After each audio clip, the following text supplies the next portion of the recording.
আমি নৃত্যশিল্পী, এটাই পরিচয়। এবং আমার যাবতীয় সাফল্য বা আমার পেশাগত যে রুজি রোজগার সেটাও নাচ দিয়ে। তো এর বাইরে গান করতে আমি বাধ্য হয়েছিলাম 2001 সালে যখন নতুন করে প্রতিযোগিতা শুরু হয়। তখন ব্যাপারটা হলো যে ছোট্ট শিশুরা লোকনৃত্য করে, গানগুলোর কথা একটু অশালীন কথা থাকে, প্রীতি, রসিয়া নাগর, এইসব কথা থাকে। তো বিচারকরাও কমপ্লেন করছিল যে ছোট্ট বাচ্চা কেন এইসব অশ্লীল গানে নাচ করে। তো লোকসঙ্গীত তো আসলে অত শালীনতা ভেবে হয় না। তো আমি তখন একটু ইনোসেন্ট কথাবার্তা দিয়ে কিছু লোকসঙ্গীত লেখা শুরু করলাম। লেখা এবং সুর করা গানগুলো বাংলাদেশের এবং ভারতের বাংলাভাষী যে সমস্ত প্রদেশ আছে তারা একদম লুফে নিয়েছে নাচের জন্য। তো এইরকম করার পরে আমার লেখা এবং সুর করা গানের সংখ্যা প্রায় 300 ছাড়িয়ে গেল। কিন্তু মজার ব্যাপার হলো আমি কিন্তু আবিধানিকভাবে বাংলাদেশে কোনো গীতিকার বা সুরকার এখনো না, কারণ বিটিভি, রেডিও বাংলাদেশ এগুলোতে তালিকাভুক্ত হয় গীতিকার হিসেবে। আমি সেগুলো করি নাই। আমি আমার মতো গান রেকর্ড করে বাজারে, মানে আমি শিখিয়েছি, ওটা বাজারে ছড়িয়ে পড়েছে। তো এটাই আর কি আমার ব্যাকগ্রাউন্ড। তো আমি যতদিন বেঁচে আছি নাচও করতে চাই, গান লেখা এবং সুর করা এটাও করতে চাই, চালিয়ে যেতে চাই। মুসলিমদের সংখ্যা একেবারেই মানে খুব নগণ্য অংশগ্রহণ। তো আগামী দিনগুলোতে আমি আশা করছি, এখন তো প্রযুক্তির যুগ, টেকনোলজি অনেক এগিয়েছে, সেক্ষেত্রে এই সমস্যাগুলোকে আমরা ওভারকাম করতে পারবো।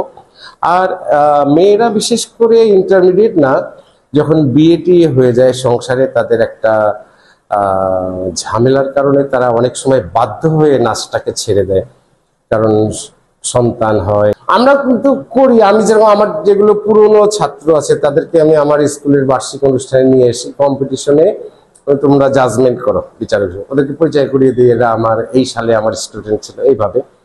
তো তাদের নাচটা ছেড়ে দিলেও তাদের মাঝেও কিন্তু সেই ভালোবাসাটা থাকে। তারা নাচের অনুষ্ঠানই দেখতে যায়, নৃত্যশিল্পী আসলে তাকে একবেলা খাওয়ায়, এই তো ব্যাপারটা ঘটে।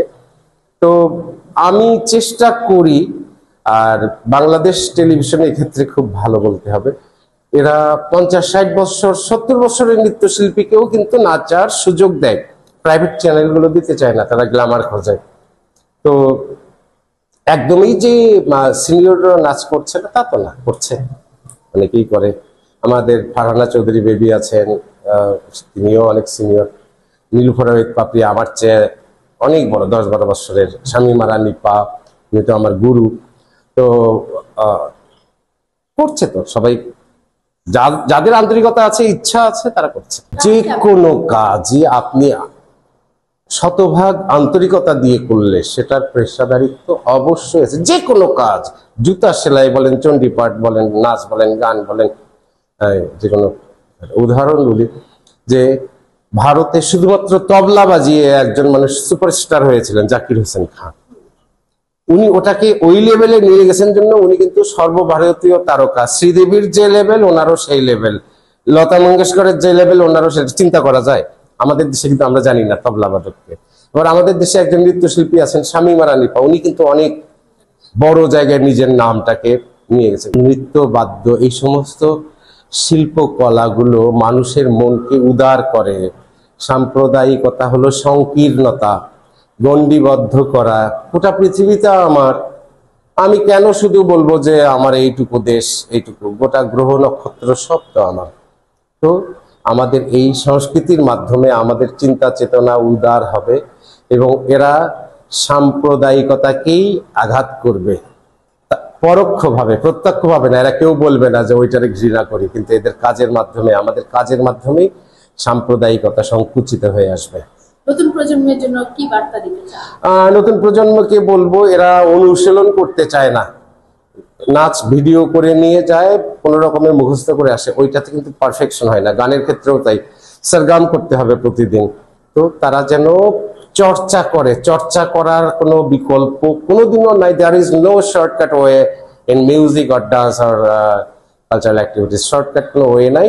চর্চা করে, পরিশ্রম করে এগিয়ে আসতে হবে।